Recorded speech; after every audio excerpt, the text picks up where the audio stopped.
அனைவருக்கும் வணக்கம். இப்பொழுது நம் பிராணாயாமத்தின் பகுதி 4 பார்க்க போகிறோம். திருமூலர் திருவடிகள் சரணம், முருகப்பெருமான் திருவடிகள் சரணம், வள்ளல் பெருமான் திருவடிகள் சரணம். அதாவது இப்போ பிராணாயாமத்தின் பகுதி 4 என்ன சொல்லியிருக்காங்கன்னா, உள்ளே மூச்சை இழுக்கும்போது அகரம் அதாவது பிரம்மாவையும், மூச்சை பிடித்து உள்ளே நிறுத்தம் செய்யும் பொழுது உகரம் விஷ்ணுவையும், வெளியிடும் பொழுது மகரம் அதாவது ருத்ரமூர்த்தி அதாவது சிவபெருமானையும் நினைத்து தியானம் செய்வார்கள். அதுக்கடுத்து என்ன பண்ணணும்னா, இதே மாதிரி மறுபடியும் கண்டினியூஸாக அடுத்து ருத்ரமூர்த்தி, அடுத்து மகேஸ்வரன் மகேஸ்வரி, அடுத்து சதாசிவமனன்மணி, அடுத்து சக்தி, அடுத்து அம்மையப்பன், அடுத்து சிவத்துக்கிட்ட, இந்த மாதிரி நீங்கள் பிராணாயாமத்தை நீங்கள் பிரிச்சுக்குங்க. மறுபடியும் நீங்கள் மூச்சை இழுக்கும் பொழுது மகேஸ்வரன் மகேஸ்வரியை கூப்பிடுங்க. அதுக்கப்புறம் வெளியிடும் உள்ளே நிறுத்தும் போது அடுத்து சதாசிவத்தை கூப்பிடுங்க, சதாசிவ மனன்மணி அந்த தெய்வத்தை வணங்கிங்க. அடுத்து வெளியிடும் பொழுது சக்தியை அழைச்சிக்கங்க. அடுத்து மறுபடியும் உள்ள இருக்கும்போது அம்மையப்பனை உச்சியில் நினச்சிக்கோங்க. இதுமாதிரி நம்ம ரொட்டீனாக 7 உலகத்தையும் நம்ம வணங்கிக்கணும், 7 உலக தெய்வங்களையும் வணங்கிக்கணும், தேவதைகளையும் வணங்கி நம்ம இந்த மாதிரி பிராணாயாமத்தை நம்ம செஞ்சுக்கலாம். சரிங்களா? புரியலன்னா நீங்கள் கமெண்ட் பாக்ஸில் தெரிவிக்கலாம். நம்ம அடுத்த பகுதியாக பார்க்கலாம். இந்த பிராணாயாமத்தில் சமவிருத்தி விஸ்ம விருத்தி என 2 வகை உண்டு. இதில் சமவிருத்திங்கன்னா சமமாக போகிறது, மூச்சை உள்ளிழுக்கும் போதும் சமமாக இருக்கிறது, மூச்சை நிறுத்தும் போதும் சமமாக இருக்கிறது, மூச்சை வெளியிடும் பொழுதும் சமமாக இருக்கிறது. இதுதான் சமவிருத்தி. விஸ்ம விருத்தினா அதில் வேறுபடுகிறது. மூச்சை இழுக்கும்போது ஒரு விகிதாச்சாரத்தில் இழுப்போம், மூச்சை நிறுத்தும் போது ஒரு விகிதாச்சாரத்தில் நிறுத்துவோம், மூச்சை வெளியிடும் பொழுது ஒரு விகிதாச்சாரத்தில் நிறுத்துவோம். அதான் விஸ்ம விருத்தி. சரிங்களா? இந்த விகிதம் வேறுபாட்டால் இது விஸ்ம விருத்தியாகும். இதிலும் 1, 2, 2 என்ற விகிதாச்சாரம் முதல் நிலையாகும், 1, 2, 4 என்ற விகிதாச்சாரம் 2ஆம் நிலையாகும். வயதில் குறைந்த இளைஞர்கள் மூச்சை இழுத்து நிறுத்துவதற்கு அதிகம் முக்கியத்துவம் கொடுக்க வேண்டும். அதிக வயது உள்ளவர்கள் மூச்சை வெளியிடும் பகுதிக்கு அதிகம் முக்கியத்துவம் கொடுக்க வேண்டும்.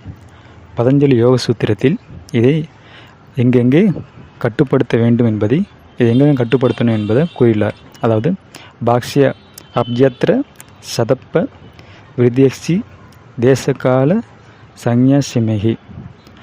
அதாவது என்ன சொல்லியிருக்காருன்னா, இதில் தேசம் என்பது அபியாசத்துக்காக மூச்சை நிறுத்தும் வெவ்வேறு பகுதிகளை குறிக்கிறது.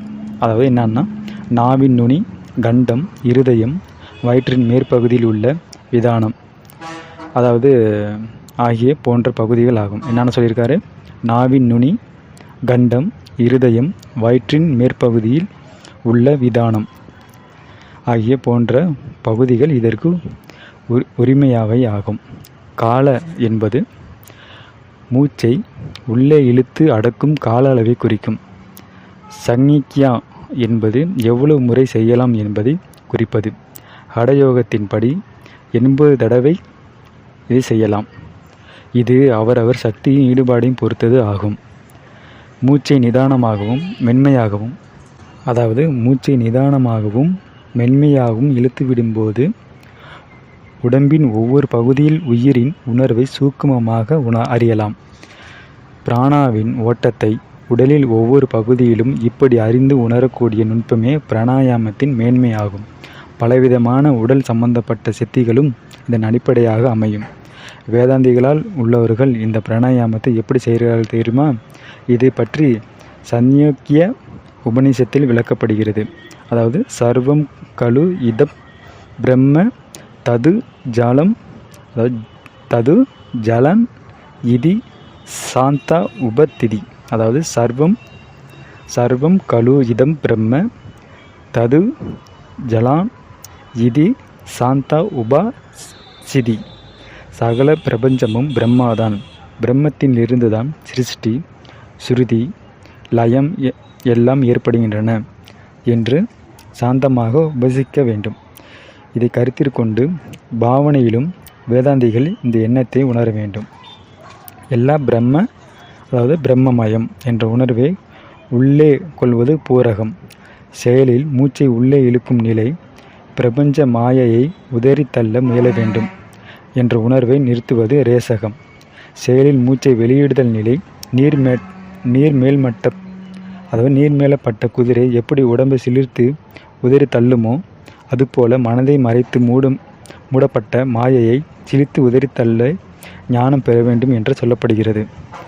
அடுத்து, நானும் பிரம்மமும் ஒன்று என்ற எண்ணத்தில் ஆடாமல் அசையாமல் ஒன்றி நிற்பதுதான் கும்பகம்.